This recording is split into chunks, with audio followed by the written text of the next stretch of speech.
네, 뉴스엔잡에서 한국직업상담협회 김병숙 이사장님을 모시고 얘기를 나눠보도록 하겠습니다. 이사장님 만나뵈서 반갑습니다. 네, 안녕하십니까. 이사장님, 직업상담사의 처우를 개선해야 된다라는 말씀을 많이 아, 하셨잖아요. 그럼요. 네, 지금 현재 직업상담사의 처우는 어떠하고 그리고 어떤 식으로 개선하면 좋을지 말씀 부탁드릴게요. 우리 분야와 유사한 직종에서는 우리가 많이 받는 직종으로 돼 있었어요. 그러다가 언제부턴가 지금 이제 거의 초임에 가까운 그런 임금을 받는 이유가 있는데, 그럼 왜 그러냐 하면은 직업 상담이 하나의 뭐 취성패라든가 취업 성공 패키지, 이런 패키지화한 지침에 의한 그대로 따라하기 같은 그런 상담을 진행하다 보니까 노하우가 필요 없는 거예요. 그러면 노하우가 필요 없다면은 이 사람들이 상담의 기술이 숙련되면 숙련된 값을 받아야 되는데, 숙련된 것이 필요 없다 이렇게 되니까 숙련된 자는 너무 싱거워서 일을 못 하겠고, 또 기업에서는 뭐 저렇게 일하는 걸 가지고 돈을 많이 줘야 되나, 이런 게 한 2, 3년 동안에 팽배되게 돼서 우리 업계에 상담원들이 거의 초임 수준에 가까운 걸 받고 있습니다. 그래서 이제 지금 이제 제일 중요한 게 국민취업지원제도입니다. 국민취업지원제도는 우리 상담원들이 여태까지 만나보지 못한 대상들이 와요. 그러면 이거는 대단히 심도 있는 상담을 하지 않으면 안 되는 대상이다. 그러면 굉장히 질이 좋은 상담을 해줘야 되고, 그 대상에 맞는 적절한 상담 기법을 구현해 줘야 되는 그런 거기 때문에, 이제 이들의 진가에 대해서 재평가하고 노동시장에서 이들한테 적당한 대우를 해줘야지 이 분야에 질 좋은 인력이 유지될 수 있다. 이게 제가 늘 하는 얘기입니다. 그래서 계속적으로 이게 정부 위탁 사업을 하고 있어요. 그러니까 이게 정부 대행업일 때 위탁을 받아서 하면은 정부와 똑같은 질의 상담을 해줘야 되는데, 우리는 공무원보다도 훨씬 못한 대우를 받는 거죠. 그래서 이제 이런 점을 부각시키고 있는데, 뭐 부처에서도 알고 있지만 그게 돈을 올리는 건 그렇게 쉬운 게 아니니까 많이 그 어려움이 있습니다. 최근에 이사장님께서 고용부와 간담회를 통해서 직업상담사 자격증을 개편해야 된다라는 말씀을 하셨어요. 네. 어떤 식으로 개편해야 된다라는 내용인지 설명 부탁드릴게요. 직업 상담이 처음에 도입했을 때 가졌던 그런 논점들이 지금은 뭐 너무나 다양하고, 또 그 논점들이 더 발달돼서 그 지금 자격 제도를 가지고는 도저히 그런 논점을 투여해서 그걸 가지고 역량을 갖고 오는 것이 어려운 그런 시스템으로 되어 있습니다. 하나 예를 들면은, 그전에는 실업이 됐을 때 이 사람이 6개월 이후부터는 장기 실업자를 이렇게 얘기했고, 장기 실업자가 갖는 거는 나중에 한 1년 지나면은 우울 정도에 들어가서 나중에 1년 6개월 되면은 자살의 경계에 왔다 갔다 한다. 이게 이제 직업상담사 초창기의 얘기였어요. 근데 요번에 한 5년 전부터 연구를 해보니까 6개월이 아니라 장기 실업자의 특징이 3개월부터 나타나고, 장기 실업자가 나타나는 특징이 사실은 구조조정 전부터 나타나서 이들의 그 각각의 요인들이 하나만 아니라 서너 개가 융합돼 가지고 이 사람을 더욱 힘들게 하는 이런 걸 발견하게 됩니다. 그러니까 자격증이 이런 걸 다 소화할 수가 없는 거죠. 그러다 보니까 NCS는 2020년에 우리가 직무 분석을 해서 직업 상담에 이러이러한 일들이 있다.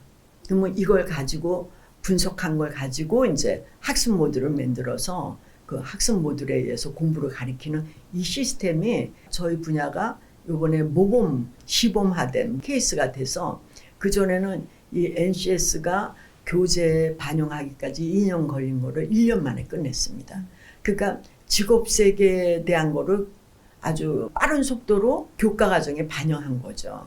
그래서 이렇게 개편해야 된다 이렇게 얘기를 해서 정부에서는 이거를 받아들여 가지고 지금 개편 중에 있습니다.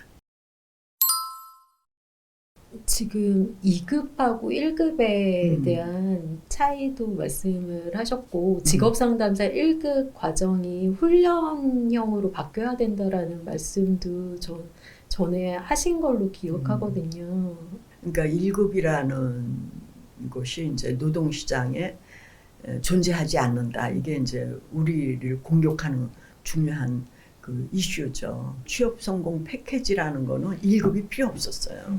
근데 국민취업지원제도는 1급이 당연히 있어야 되는 그런 제도예요. 그러니까 2급 수준을 가지고 국민취업지원제도를 한다는 거는 사실 그것이 제대로 된 상담을 해줄 수 없다라는 그거하고 사실 맞는 얘기거든요. 그러니까 1급의 중요성이 부각됐지만 그동안 1급이 필요 없기 때문에 다들 준비를 안 한 상태예요. 지금 그 1급에다가 여러 가지 기능을 넣습니다. 그게 하나가 뭐냐면은 전직 지원이라는 걸 넣고 그 다음에 슈퍼비전이라는 걸 넣었어요.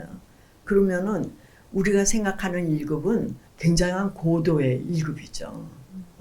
그러니까 이걸 교육을 통해서만 받을 수 있는 그 부분이 아주 너무 제한적인데 그래도 이제 그렇게 하고자 하는 그런 캠페인이 있고 그래도 경험 많은 사람을 가지고 다시 훈련을 시켜서 1급으로 갖고 와야 된다. 이런 이제 두 가지 트랙으로 지금 운영되고 있는데 많은 사람들은 1급과 2급의 임금 차이가 없다.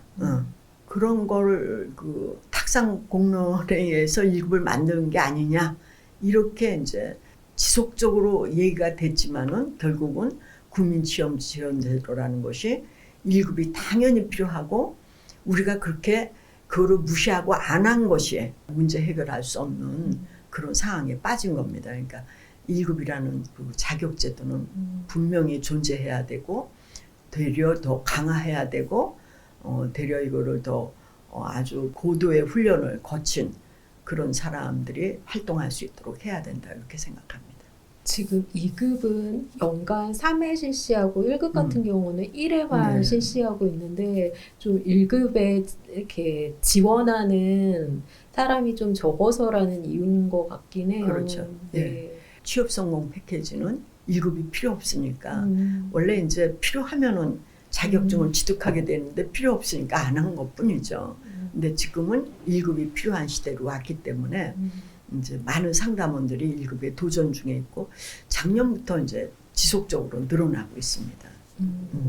지금 현재 과목이 5과목인데 네. 이 과목 자체는 그대로 유지되는 게 맞다라는 네. 말씀이신 거죠? 예, 그 대신 네. 그 안에 큰 과목은 5개인데 그 안에 들어간 컨텐츠는 더 정치. 심화되고 더 복합화되고 지금 현재에 맞는 그런 걸로 이제 내용이 바뀌어져야 되겠죠. 그렇지만 교과목은 똑같습니다. 네, 이사장님 그 직업 상담을 함에 있어서 슈퍼바이저가 필요하다라는 네. 말씀도 최근에 들었는데 그와 관련된 설명도 부탁드릴게요. 직업 상담이라는 거를 우리나라에서 학부에서 가르친 데가 없습니다. 여기에 진입하는 사람은 상담의 역량을 갖고 있는 사람, 직업에 대한 역량을 갖고 있는 사람, 또 뭐 인율적인 역량을 갖고 있는 사람, 이런 사람들이 혼재되어 있어요. 근데 직업 상담이라는 거는 그 사람에 맞게끔 그 사람의 직업적 논점에 맞는 기법으로 상담을 해줘야 되는데 그거를 어디서 배우지 않고 직업 상담사 자격증만 따고 딱하다 들어와서 그런 사람을 만나면은 이 사람이 이 호소하는 것이 뭐에 대한 호소인지도 잘 모르고 그 어떤 기법을 넣어야 될지도 모르고 근데 이런 거를 슈퍼바이저가 있음으로 해서 그 기업체에 내가 담당하는 사람은 만약에 10명이다 그러면 10명에 대한 기술적인 지도, 자문, 교육 이런 것들을 해주는 사람이 분명히 제도적으로 있어야 되는데 우리는 이게 없는 거예요. 그래서 작년에 이거에 대한 수요조사 정말 슈퍼바이저가 필요하냐? 네, 대부분 필요하다고 그랬습니다. 어떤 영역에서 필요하냐? 상담 영역에서 많이 나오고 그 다음에 정보의 가공해서 주는 부분 이런 부분들이 있습니다. 그래서 슈퍼바이저가 1급이 됐다 해서 슈퍼바이저가 될 수 있는 건 아닙니다. 이거는 저희들이 이제 협회에서 이번에 직업상담 수령 감독관 1급, 2급 이거를 그 민간 자격 등록화했습니다. 2급은 현장에 있는 상담원을 지도하고 자문하고 교육하는 사람.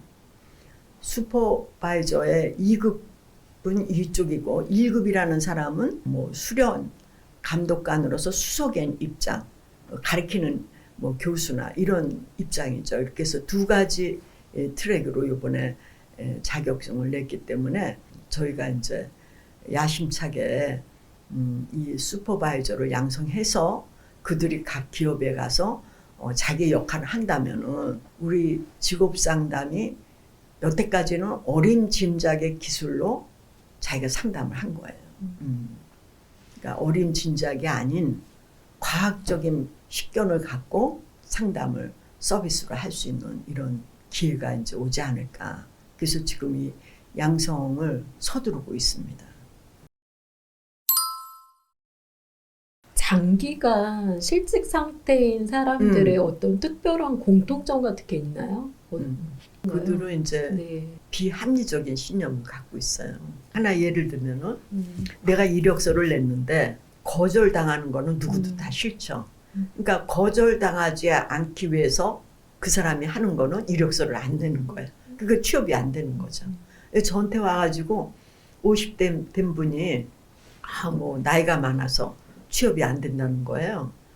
그래서 그러십니까? 그러면은 선생님 같은 분들이 얼마나 취업하는지 우리가 통계청에서 알아볼까요? 그러면 50대가 가장 많이 취업해요. 그러니까 그런 자기 스스로 합리화를 시킨 거예요. 취업을 할 수 없다라는 신념. 미리 네. 신념을 갖고 네. 부딪히지 않는 거죠. 그러니까 이력서를 안 내는데 어떻게 취업합니까? 그러니까 점점 이런 상태에 빠지기 때문에 사실 취업한 사람을 들어보면요 100통 정도 썼어요. 근데 이 사람이 자기가 많이 썼다 그래서 몇 통 썼냐니까 10통밖에 안 썼대요. 그러면 다른 사람의 10분의 1을 노력을 했는데 그것이 어떻게 취업이 됩니까? 청년과 중년과 이게 다 틀립니다. 경우의 수가. 근데 이제 우리 청년들은 너무나 인턴에서 벗어나지 못하는 그런 실업 상태에 있는 사람, 준실업자죠. 그리고 아예 도전도 안 해본 사람, 또 아예 내가 나보다 잘난 사람도 안 된데 나는 어떻게 됐냐. 이런 경우의 수에 따라 다 다른 전략을 갖고 있어야 돼요. 근데 우리는 한 가지 전략만 가지고 움직이니까 이게 안 되는 거죠. 또 중년들도 마찬가지예요. 그러니까 중년들은 자기가 갖고 있는 것 중에 가장 중요한 게 체면이라고 생각해요. 그러니까 체면을 내려놔야 되는데 내려놨다고 얘기해도 안 내려놨어요. 체면이 밥 먹여주는 거냐 물어보면 밥 먹여준대요. 안 체면이 어떻게 밥 먹여줍니까? 그러니까 이런 것들이 이들을 우리가 이제 이거를 행동 함정이라고 얘기합니다. 그러니까 행동 함정에 있을 때는 자기가 매몰돼서 나오질 못해요. 그거를 직업 상담원들이 끄집어내 주는 거죠. 그러니까 직업 상담원을 만나보시면은 또 다른 길이 열릴 수 있어요. 직업 상담사가 갖추어야 할 역량을 그러니까 이사장님께서 3가지 정도 꼽는다면은 어떤 걸 말씀해 주시고 싶은지 궁금해요. 정현종 시인의 방문객이라는 게 있습니다. 그 방문객은 사람이 온다는 거는 실로 어마어마하다. 왜냐? 그 사람의 일생이 오기 때문에 과거와 현재와 미래를 들고 오기 때문에. 그래서 우리 직업상담원들은 내담자가 오면은 그들을 아주 귀중하게 맞이해야 됩니다. 이게 첫 번째예요. 왜냐하면 그들은 대단히 마음이 아주 뭐라 그럴까 황량한 상태이기 때문에 그게 먼저 있어줘야 되고, 두 번째는 그 얘기를 듣고 분석할 수 있는 역량을 분석하거나 주제를 분석하거나 분석할 수 있는 아주 예리한 그런 판단력이 있어야 됩니다. 그런 역량이 있어야지만 사실 이 사람의 상담을 빨리 끝낼 수가 있어요. 사실 이들이 빨리 끝내줘야지 취업을 빨리 하는 거거든요. 오래 갖고 있다고 되는 건 아니에요. 그 다음에 세 번째는 이 정확한 분석 기법에 의해서 상담을 구현해서 그들이 또다시 실업에 다시 들어가지 않도록 예방까지 해주는 그런 역량을 갖춘 사람이 돼야 되겠죠. 그러니까 지식과 기술과 어떤 그 마인드, 이게 세 개 합한 것이 직업 상담의 중요한 역량이라고 이렇게 생각을 합니다. 민간 고용 서비스 기관의 애로사항이 어떤 건지 간담회를 통해서 말씀했다라고 들었는데요. 어떤 애로사항이 있을까요? 그러니까 상담이라는 거는 상담자의 역량에 따라서 상담이 진행돼야 되는데 스탠다드가 딱 있어요. 상담은 2회기 3회기 해줘라. 뭐 이렇게 뭐라 그럴까요? 상담의 권한을 없애고 지침에 의해서 운영되는 상담이라는 건 있을 수 없죠, 이게. 그러니까 그런 식으로 길들여져 있어요, 우리 상담원들이. 더군다나 돈을 논아주는 거거든요, 이거는. 그러니까는 돈을 논아주는 거는 은행도 다 하고 있는 거예요. 그러니까 은행 시스템을 들여오면 되는데 이걸 직업 상담원이 정확히 그 사람한테 돈을 가게 했는지를 증빙하고 그걸 다 서류를 만들고 이런 것에 대한 많은 행정력이 지금 소요되고 있고, 그것뿐만 아니라 민간 기업에서는 1년에 한 번씩 프로포잘을 내고 발표를 해서 사업을 따오는 거예요. 그러면 여기에 뭐 1000여 개 기업이 거의 1월, 2월 달은 그 일만 하는 거예요. 그런 소비가 그런 많은 인적, 물적, 시간적 이런 것들을 그런데 소비한다. 그런 건 아닌 거겠죠. 그러니까 이게 민간 기업이 갖는 고통이에요. 그리고 이제 단가가 이제 잘 안 오르죠. 그거는 뭐 그럴 수밖에 없는데 국가에서 주는 돈이라는 게 뭐 팍 올리고 이런 건 아니니까. 그렇지만은 그렇다면 어딘가는 좀 세이브 해주는 게 있어야 되는데 일은 일대로 시키면서 돈은 안 오르고 이게 이제 민간 기업이 살아나기 어려운 그런 상태입니다. 그러면 구직자들한테 고용 서비스를 제공하는 것 자체도 조금 현실적으로 어려움이 있을 것 같아요. 그러니까 이제 상담원들한테 돈이 적으니까 명수를 늘려주는 거예요. 그러면 한 사람이 담당하는 명수가 감당이 안 되는 숫자를 줬다 그러면 그 사람이 상담이 제대로 일어날까요? 안 일어나는 거죠. 그러니까 뭐라 그럴까, 돈을 제대로 안 쓰는 거죠. 효과를 못 보는 거죠. 그 정도로. 그러니까는 적정한 인원과 적정한 그런 지침도 적정해야 돼요. 근데 지침을 뭐 또 고치고 또 고치고 또 고치고, 그러니까 그것만 익숙해지는데도 상당 시간을 버려야 되는 거. 근데 원래 상담을 잘했느냐 못했느냐는 평가 기준이 몇 개만 있으면 되는 거지, 그 모든 행정적인 처리를 다 중간중간에 이렇게 해가지고 가서 그거 다 감사받고 이런 시스템이 아직도 지금 일어나고 있어요, 고용노동부에서는. 그래서 그 점을 늘 얘기하고 있는데 모르겠어요. 그게 어느 정도 개선이 될지.